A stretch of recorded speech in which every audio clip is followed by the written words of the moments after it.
저희가 계시록 4장 5장에 와서 하늘의 예배, 천상의 예배를 지금 보고 있습니다. 저희가 이제 계시록은 묵시의 책으로 그렇게 알고 있잖아요. 그래서 묵시에 대해서만 이렇게 나올 것으로 생각하는데요. 그런데 계시록은 예배에 대해서 상당히 많은 내용을 이렇게 담고 있습니다. 그 이유가 이제 이 계시록이 쓰여졌던 1세기 당시에 로마 황제들이 우리가 신이다, 우리를 경배해라, 그러던 시기였습니다. 그에 대해서 로마 황제가 아니고 예수 그리스도가 예배받기에 합당하신 분이시다, 그걸 말해주면서 예배에 대해서 이제 계시록에 대해서 이렇게 많이 다뤄주고 있습니다. 지난주에는 애통해 하는 자가 예배할 수 있다, 그리고 그 애통이 기쁨과 예배로 바뀌게 된다는 것 보았는데요. 이제 4장 5장은 풍성한 예배에 대해서 아주 풍성한 그 내용들이 담겨 있습니다. 그래서 저희가 지난주도 이제 5장 뒷부분까지 이렇게 봤지만 5장 이제 중간부터 보면서 오늘은 무슨 찬양을 하고 있는지, 어떤 내용을 찬양하고 있는지 그거를 같이 보려고 합니다. 예배의 내용에 대해서 같이 보려고 하는데요. 예배는 그냥 맹목적인 게 아닙니다. 그냥 시간 됐으니까는 뭐 노래를 맺고 하는 그런 게 아니고요. 예배할 이유가 있기 때문에 예배하는 겁니다. 계시록 5장에 이제 24장로 또 천사들 또 생물들이 무엇으로 인해 예배하는지 오늘 이제 말씀에 나오는데요. 6절부터 다시 한번 보시면은요. 내가 또 보니 보자 네 생물 장로들 사이에 한 어린 양이 서 있는데 일찍이 죽임을 당한 것 같더라. 이제 그 어린 양, 지난주에 두루마리가 있는데 표거나 볼자가 없는 것 같아서 이 요한 사도가 저자가 울었다고 합니다. 그런데 그 어린 양이 이제 보이고요. 7절에 그 어린 양이 나와서 보좌에 앉으시니 오른손에서 두루마리를 취하시니라. 이제 그 두루마리를 취합니다. 그러자 이제 8절에 그 두루마리를 취하시면 네 생물 24장로들이 그 어린 양 앞에 엎드려 각각 검은 거와 향이 가득한 금대접을 가졌으니 이 향은 성도의 기도들이라. 여기 이제 24장로들이 검은 거하고 금대접을 가졌다고 그럽니다. 고대에는 이제 왕 앞으로 나갈 때 그냥 가는 것이 아니고 예물을 가져갑니다.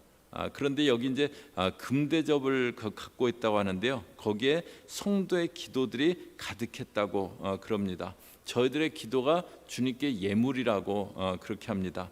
그러면서 이제 9절에 그들이 새 노래를 불러 이르되 24장로들이 새 노래를 부르는데 두루마리를 가지시고 인봉을 떼기에 합당하시도다. 여기 이제 새 노래라는 것은 뭐 새로 작곡한 노래다, 뭐 그런 거 아니고 새 마음 또 새 믿음으로 드리는 노래를 말합니다. 그 내용이 뭐냐면 일찍이 죽임당하사 각 족속 방언 백성 나라 가운데서 사람들을 피로 사서 하나님께 드리시고, 각 나라 족속 백성 방언에서 사람들을 피로 샀다고 합니다. 출애굽한 이스라엘 백성들이 홍해 앞에 이르렀을 때 애국 군대가 추격해오고 죽임당할, 모두 다 몰살당할 위기에 놓여 있었어요. 그런데 하나님이 홍해를 가르시면서 이스라엘 백성을 건너가게 하시고 애국 군대들은 그 홍해에 전부 다 수장되게 죽임당하게 하십니다. 그 구원을 경험하고 이스라엘 백성들이 홍해 언덕에 서서 찬양을 하잖아요. 여기서도 이제 새 노래를 부르는데 예수님이 자신의 피로 사람들을 구원하신 그 구원자 되심을 인해서 찬양합니다. 주님이 행하신 구원으로 인해서 찬양을 올려드립니다. 24장로들이 그 구원을 인해서 이제 찬양을 하고 있습니다. 그 다음에 이제 11절에 보시면요. 내가 또 보고 들음에 보좌와 생물들과 장로들을 둘러선 많은 천사의 음성이 있으니 그 수가 만만이요 천천이라. 보좌가 있고 24장로들이 있고 생물들이 있었는데 그 주변에 또 많은 천사들이 만만천천의 천사들이 있었다고 합니다. 지난주에 봤었죠. 마치 이 계시록 5장은 뮤지컬 보는 것 같다고. 그래서 이제 4장에서도 그 네 생물들이 영광과 존귀와 감사를 돌렸고 24장로도 영광과 존귀와 권능을 받기에 합당하다고 찬양했는데요.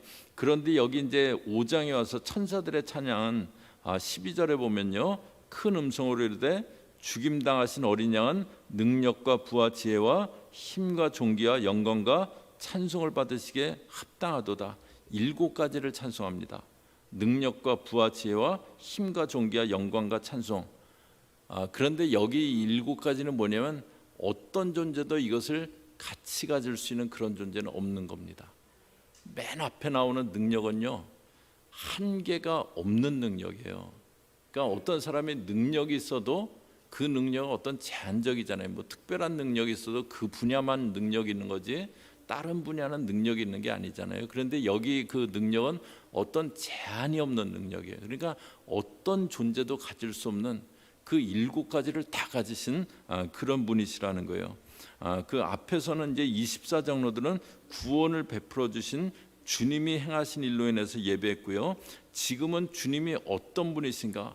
우리 주님은 어떤 존재도 가질 수 없는 그 모든 것들을 다 받기에 합당하신 그 주님의 어떠하심 때문에 주님을 예배하는 겁니다. 주님은 능력과 부와 지혜와 힘과 존귀와 영광과 찬송을 받으시기에 다 받으시기에 합당하신 분이십니다. 그래서 주님의 어떠하심으로 인해서 또 주님의 행하신 일로 인해서 찬양하고 예배하고 있습니다. 이제 저희가 그렇게 찬양하고 예배하는 게 주님이 행하신 일로 인해서 또 주님이 어떤 분이신가로 인해서 찬양하고 이제 예배하는데요. 그런데 저희가 그렇게 찬양하고 예배할 때 그런 그 사람에게 있게 되는 일이 있습니다. 첫 번째로는요, 예배할 때 저희들 믿음이 세워지게 됩니다. 지금 저희가 보는 계시록의 배경은 아주 암담한 상황이잖아요. 성도들은 박해를 받고 있어요. 또 교회는 계시록 7교회에서 보여준 대로 이런 교회들이 이 환난의 시기를 통과할 수 있을까, 이겨낼 수 있을까, 그런 연약한 모습도 있었습니다. 그런 가운데 이 요한 사도가 처음 환상을 본 게 어디입니까? 반모섬에서 주의 날에 노사도입니다. 지금 한 대략 한 90이 넘은 그런 노사도가 주의 날이기 때문에 예배하려고 하다가 그에게 환상에 보여지고 계시록 7교회에 그렇게 편지를 써서 보내게 되고요. 지금도 하늘문이 열리면서 하늘의 예배자리에 올라가서 그 하늘의 예배를 소개해주고 있습니다. 지금 이 계시록을 받는 그 성도들은요, 우리들은 지금 박해받고 있지만 우리에게 기다리고 있는 것은 천상의 예배구나, 그것을 생각하면서 큰 소망을 품게 되었을 겁니다. 저희가 예배는 주님을 바라보는 시간입니다. 그리고 주님을 바라볼 때 저희들 믿음이 세워지게 됩니다. 이사야 6장은 청년 이사야가 이제 선지자로 이렇게 헌신하는 그 장면이잖아요. 그런데 이제 6장은 이렇게 시작합니다. 이사야서 6장 1절이요. 저희 앞에 보시면서 같이 읽습니다. 시작. 우시야 왕이 죽던 해에 내가 본즉 주께서 높이 들린 보좌에 앉으셨는데 그의 옷자락은 성전에 가득하였고, 이때가 어느 시기라고 하냐면 우시야 왕이 죽던 해다라고 얘기합니다. 이때는 아수르가 북이스라엘을 멸망시킨 아수르가 막 세력을 펼치고 있던 그런 시기였어요. 그런 가운데 우시야 왕이 죽었다고 합니다. 이 우시야는 하나님을 이렇게 잘 섬기고 그래서 나라가 강성해졌는데, 그런데 마음이 교만해져 갖고 제사장 외에는 들어가지 못하는 성소에 들어가서 내가 분향하겠다고 했다가 문둥병이 발했던 그 왕입니다. 그 왕이 이제 별궁에서 혼자 격리돼서 계속 지내다가 죽었어요. 마침내 죽었어요.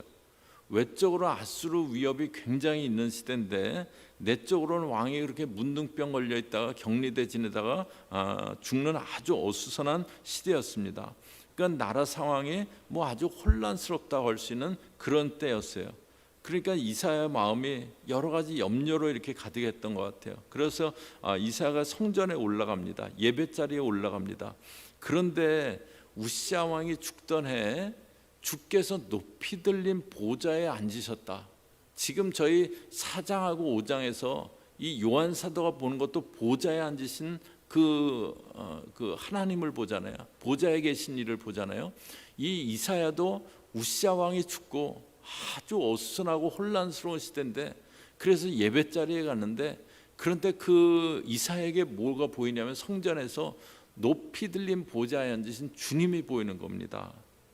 보좌는 통치의 자리예요. 이때 이사야가 그렇지, 나라도 지금 어수선하고 또 아수르는 저렇게 위협적이고 그렇지만 하나님이 다스리고 계시지, 그것을 깨닫게 됩니다. 계시록에서 많이 나오는 단어가 보좌입니다. 그 세상 나라가 뭐 굉장한 것 같지만, 바벨론이 굉장한 것 같지만 우리 주님이 보좌에 앉아 계시다, 다스리시는 분은 주님이시다, 그걸 보여주는 겁니다. 그래서 이사야도 걱정하고 염려하다가 그 마음이 헌신으로 바뀌게 됩니다. 저희가 예배할 때 믿음이 세워지게 됩니다. 저희가 문제 앞에 서면 걱정이 생기죠. 그런데 문제 앞에만 계속 서 있어요. 그런다고 문제가 풀리지 않습니다. 오히려 더 걱정만 막 이렇게 있으면서 살아가게 돼요. 그런데 하나님 앞에 서고 예배 자리에 서면은 걱정이 물러가게 됩니다. 하나님이 보이시기 때문에요. 저희가 잘 아는 다윗이 그거잖아요. 다윗은 수금 타고 광야에서 그 양치면서 목동이면서 수금 타고 하나님을 예배하던 예배자였습니다.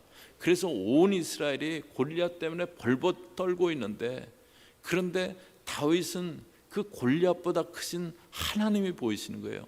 왜냐하면 예배자였기 때문에, 믿음 가운데 서 있었기 때문에. 그래서 물매를 들고 골리앗을 향해 달려나갑니다. 예배할 때 저희들 믿음이 세워지게 됩니다. 예배하며 주를 바라볼 때, 보좌에 계신 그 주님을 높일 때 저희들 믿음이 세워지게 됩니다. 또 예배할 때 주님이 내 주님이다, 진정한 주님으로 고백이 됩니다. 저는 이제 제가 초기에 이렇게 신앙생활할 때 이렇게 선교단체에서 훈련을 받는데, 거기는 이제 예배보다는 좀 말씀 위주로 이렇게 훈련을 많이 했어요. 그래갖고 막 그리스도의 주되심, 로드십, 그래갖고 막 무지하게 배웠습니다. 그리고 막 뭐 굉장히 강조하고 뭐 많이 배웠는데요. 그래서 머리로는 그리스도의 주되심, 로드십, 뭐 그거 뭐 너무 잘합니다. 너무 잘하는데, 그런데 마음에는 막 부딪히진 않는 거예요. 그러다 예배하는 공동체를 만났어요. 예배하는데 막 은혜가 있더라고요. 이게 굉장히 분위기가 틀리더라고요. 그냥 가서 예배하는 게 좋았어요.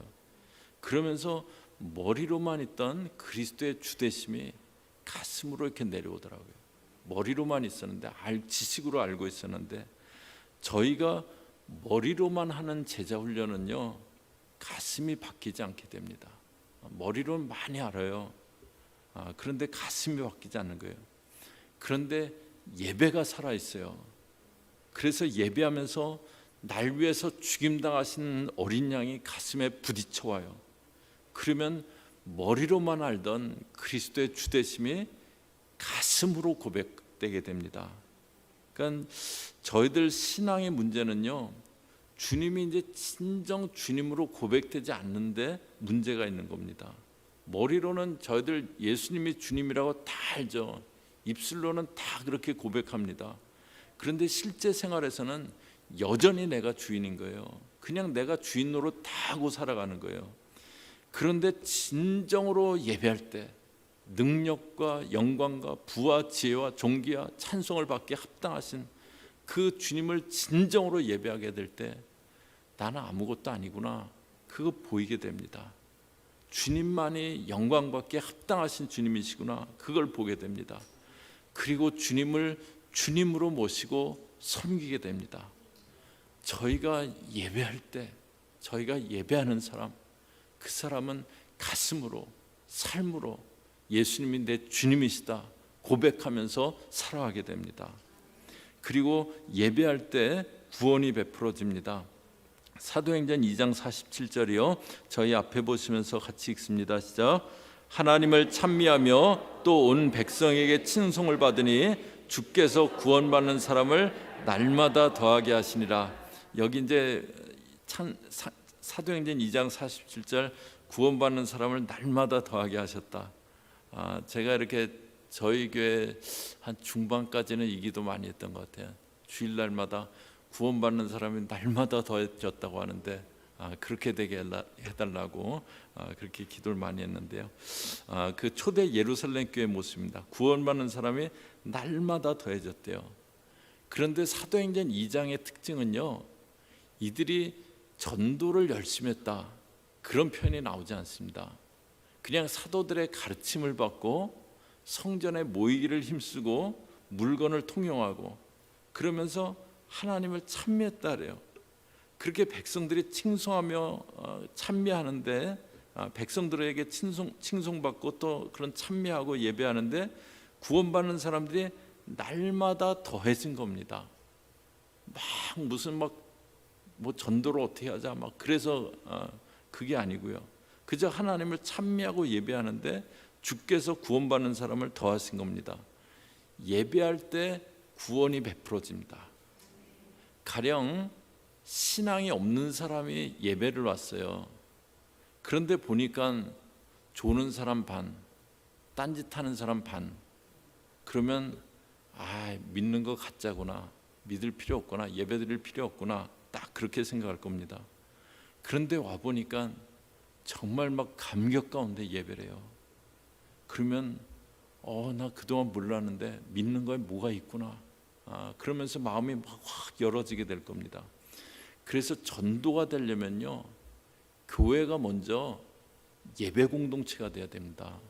전도가 되려면 여기 그냥 왔는데 그냥 막 예배하는데 여기 뭐가 있구나, 그런 예배 공동체가 돼야 됩니다. 그뿐만 아니라 저희가 날 구원하시기 위해서 어린 양 되신 그 주님을 예배할 때요, 구원의 감격을 잃지 않게 됩니다. 저희가 신앙생활하면서 참 잃지 말아야 될 게요, 저희들 구원의 감격이에요. 바울 사도가 어떻게 그 마지막까지 그렇게 헌신의 삶을 살았느냐. 다메섹에서 자기를 만나 주신 그 주님이 바울 사도 뒷부분까지 계속 간증은, 바울 간증은 그거예요. 내가 죄인이고 괴수였고 핍박자였는데 주님이 다메섹에서 빛 가운데 나타나셨고 날 구원해 주셨다고, 날 찾아오셨다고, 내가 그래서 사도로 부름받은 거라고. 그 감격이 끝날까지 있는 겁니다. 저희가 어떻게 신앙이 변질되지 않느냐. 신앙이 많이 변질됩니다. 이렇게 그 사람들이 초기에는 안 그랬는데 가다가 중간 말미에 가서 많이 변질되잖아요. 그냥 구원의 감격은 잃고 신앙생활 하다 보면 그냥 매너리즘에 빠지고 그러다가 그냥 이상하게 변질하는 거예요. 저희가 구원의 감격 잃지 않는 거 굉장히 중요합니다. 그리고 저희가 전도하는데 중요한 게요, 내가 구원의 감격이 있는 거예요. 나도 구원받은 감격이 없는데, 나도 뭐 이게 좋은지 뭐 안 좋은지 잘 모르겠는데 누굴 전도하겠습니까?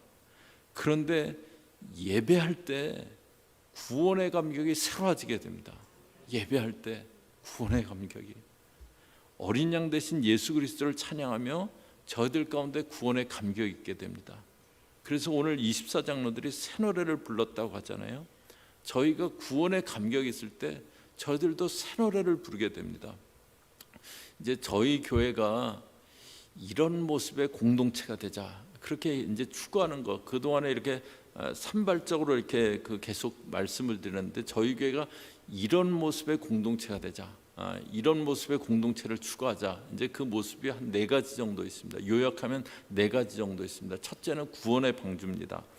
베드로가 주는 그리스도시요 하나님의 아들이시다, 그 신앙 고백할 때 예수님이 이 반석에 내 교회를 세우시겠다고 하셨어요. 그러니까 교회는 신앙 고백에 세워진 복음 공동체입니다. 교회는 가장 핵심에 복음이 있어야 돼요. 십자가가 있어야 되고 주님이 있어야 됩니다. 그리고 그 복음을 전하는 공동체여야 됩니다. 그러니까 교회 통해서, 저희 교회 통해서 예수님이 계속 전해져야 돼, 전해지는 거고, 그리고 이제 저희 교회에 오신 분들은 최소한 저희 교회 그 교우고, 내가 신앙생활 하겠다고 이 공동체에서 신앙생활 하겠다고 왔는데 신앙의 분위기 가운데는 있었는데, 그런데 예수님 만난 적은 없고 구원받은 적은 없고 그냥 신앙의 분위기 가운데만 있다가 구원받지 못한 사람이 있으면 안 되잖아요. 그래서 하여튼 최소한 우리 교회에 있는 교우들은 구원받지 못한 사람 한 사람도 없이 다 구원받는 그런 구원의 방주가 되는 교회입니다. 그 다음에 이제 두 번째로 기도의 집이에요. House of Prayer. 교회는요, 기초에 기도가 있어야 됩니다. 기도하는 교회를 통해서 주님이 일을 하세요.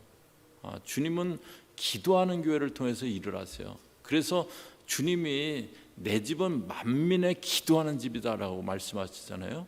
그러니까 저희 교회가 늘 기도가 있는 교회, 기도의 집, 그게 이제 저희 교회 추구하는 모습입니다. 또 열방의 등대입니다. 바울 사도가 난 복음의 빚진 자다, 그렇게 얘기하잖아요. 저희도 복음의 빚진 자입니다.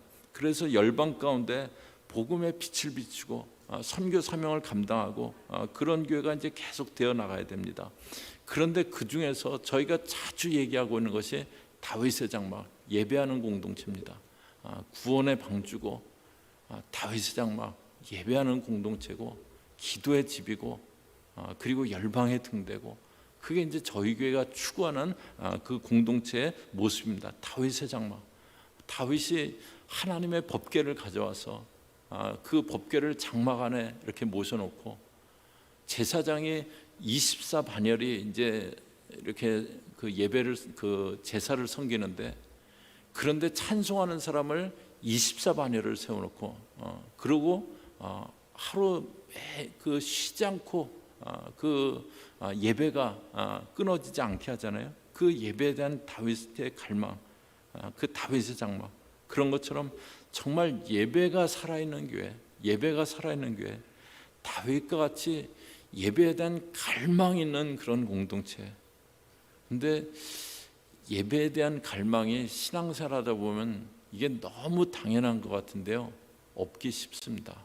그냥 예배 뭐 안 드릴 수 없으니까 드리고 그냥 습관적으로 드리고, 근데 예배에 대한 갈망 꼭 잃지 않으실 수 있기를 바랍니다.